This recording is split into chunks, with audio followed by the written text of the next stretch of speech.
everyone, and welcome back to Geeking Out. And I have just been given some very wonderful and interesting information from my fellow YouTuber, Happy Console Gamer, Johnny. He just put up a video not a few days ago telling me that Final Fantasy II on the Super Nintendo has just turned 25 years old.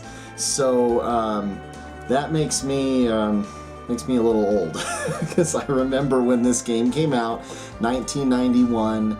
I know I've covered it before on my channel a few years back when I posted my very first video. I was just gushing about this game, but I wanted to come back and talk a little bit more about it, just my memories and the things I really enjoy about it, and basically this game made me a Final Fantasy fan for life. Yeah, let's think about it a minute. Going back, when I first saw this game, my neighbor, his name was Ken, and I hung out with his son Jason a lot when I was younger, and they shared a fence with us in our backyard. So Jason and I hung out a lot, and his dad had an NES with this huge library of games, and then when the Super Nintendo came out, it was like, I don't know what it was, but being at his house at night watching him play these games was like an event, you know. There was like 6 kids in his living room watching him play this.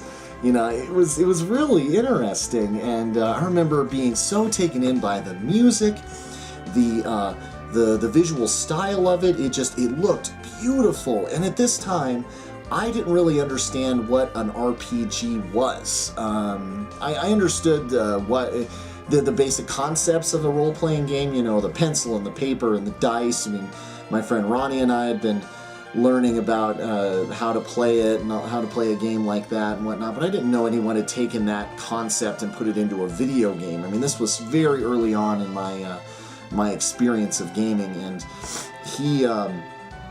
watching Ken play this game kind of opened my eyes to it. I was like, what is this? I want to experience it. How does it play? Because at the time, you know, all I've ever played was NES and Atari games, Atari 2600 and my NES. So I was like, I didn't really get it at the time. But finally, I was able to get my own Super Nintendo because my father bought me one with his Christmas bonus that he had gotten from work, and got my mom a really nice coat and got me a Super Nintendo. It was awesome. It was so cool. And I was playing Legend of Zelda, Link to the Past, and I was playing F-Zero, and of course Super Mario World that came with it. And then I finally got a chance to go over and talk to Ken and say, can I borrow this? You know, a little kid asking to borrow one of his games, but that's cool. I was like, all right, great. And he loaned me that game, and to this day, I have the original cartridge and manual from him. This was his cartridge that he purchased. I never got the box, unfortunately, so I opted off of eBay to find this plastic clamshell box with the original sleeve in it. Looks great. I love this. These cases are excellent. They got a nice space for the game. I can put the manuals in here. They're really nice and keeps the games nice and clean, just in case. But if I ever find a box, I mean, yeah, that'll be great. But yeah, the original cartridge that I played on, here it is. Oh man, just looking at this thing is just nostalgic just to even touch it. But I remember I was helping them clean their living room at one point, and we were digging behind the entertainment center there. They had moved everything down to the basement at this point, and I remember seeing this book back there, and I was like, oh my gosh, can I have this? Oh yeah, sure, take it. I was like, yes! So I flipped through this so many times. I mean, they don't make manuals like this anymore. They really don't. I mean, it's so beautiful. I mean, look at all the information, talking about the characters. There's a bit of a walkthrough in here. And then the thing that I really loved was getting back in here to there's like a spell list and armor and all that stuff, and a lot of this was taken from the Japanese version. Some of this stuff that's in this book doesn't even show up in the game at all. It was kind of like fascinating. I was like, oh my god, there's all these secrets I need to go find, you know?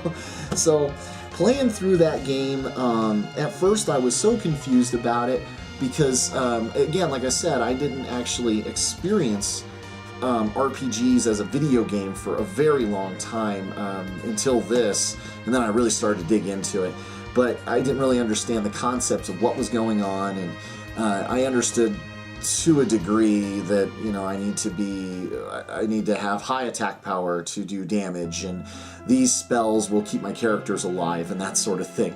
I think the thing that really took me in was the character of Rydia and her ability to summon monsters, and that was so cool. I love that, even though at the very beginning of the game all you get for that summon magic is the chocobo, and just that character really kind of shaped my experience for Final Fantasy II, because I realized that there's like the animation and the big power and the huge spells and that sort of thing.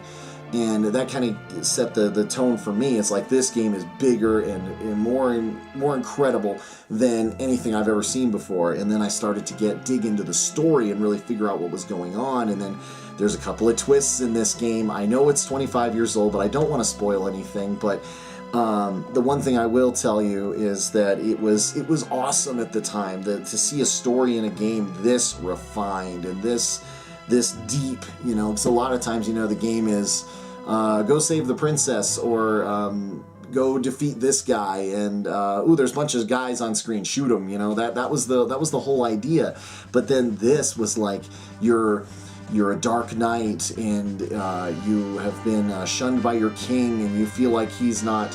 You know, the character of Cecil just says, "No, I don't want to hurt people anymore." Well, the king says, "Well, fine, you're a disgrace to me. Go and redeem yourself." And then you find out the king sent you to murder an entire village, and then the whole thing is this character trying to find out who he truly is, and finding out all of these snippets about his family and the major evil that's starting to take over the world, and you and your characters have to fight against it. And it's so basic a story as a lot of fantasy stories are, a lot of fantasy novels are, but at the time, to see this, it was just awesome. I loved it, and I ate it up.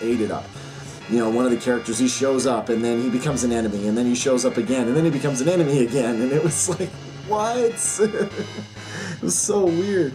But, I mean, as I've played through the other Final Fantasies, you know, the amazing, incredible story and visuals of music of 6, the huge popularity of 7, and it's all of the, you know, the amazing things that have happened attached to that game and so on, I always come back to 4. I could play this game every year, not get bored, just enjoy the hell out of it.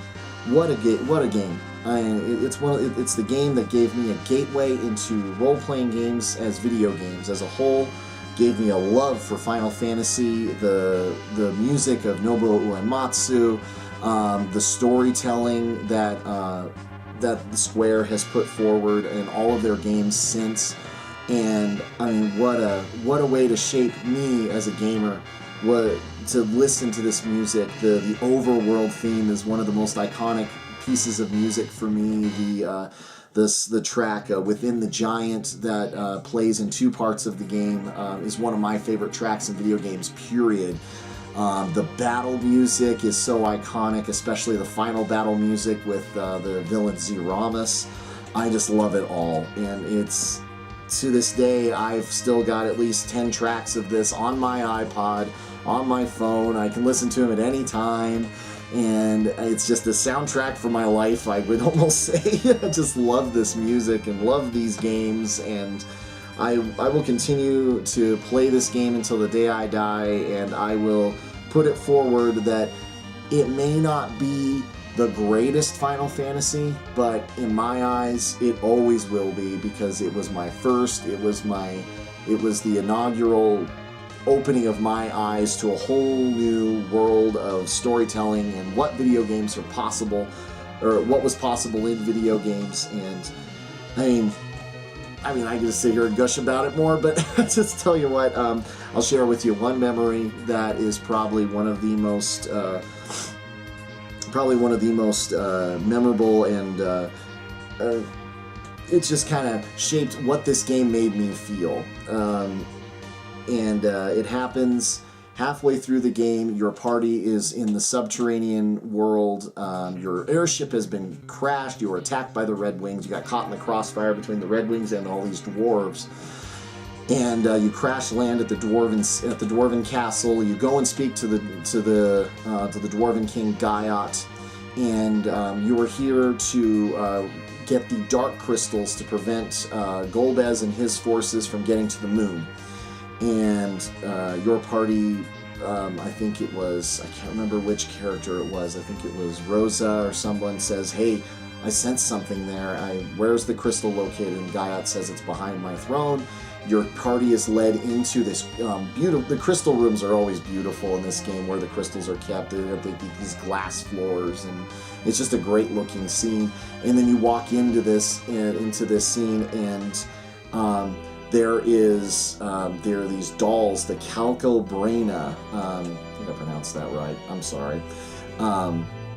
There's these evil dolls sent by Golbez to capture the crystal, and you have to fight these things off. And then after that happens, Golbez shows up himself and says that I am going to take the crystal and I'm going to eliminate all of you. And he stuns the whole party, and you think this is it. Something major's gonna happen, someone's gonna die, and your party starts dropping like flies. You know, Kane dies, Rosa dies, Yang dies, and then it comes to you. It comes to Cecil, and Golbez says this little speech before he gets to you, and then the screen flickers, and your whole party disappears, and then this mist dragon that you haven't seen since the beginning of the game shows up and blows this shadow dragon that Golbez had summoned away and damages him, and he goes, where did that come from? And then this green-haired woman shows up, and you immediately know who it is. You look down at the character roster in the bottom of the corner of the screen, and it's Rydia, and she shows up to save you. And I remember when I first saw this, it was Ronnie and I in our basement, in my basement of my house, and we first saw this, and we both just cheered. I was so elated, so excited, and we were just cheering and yelling, and there were these two 8-year-old kids screaming at the top of their lungs at this game, and my mom calls down the stairs, hey, are you two okay? It's like, yeah, we're fine, you know?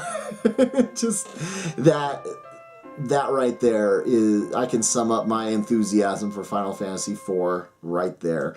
There were so many moments like that in this game, and I think every time I play through it, it's just going to bring back those memories and that warmth and that nostalgia. And I mean, a fine game, a piece of history, and I hope 25 years down the road I can talk about another game that is just as iconic. We'll see. Thanks for watching, guys, and listening to me just ramble on for a half hour. Thank you again, and thanks for watching, guys. And Johnny, thanks again for all your content and everything that you do. It's always inspiring, and you have fun out there, sir, and I will see you guys next time. Thank you very much.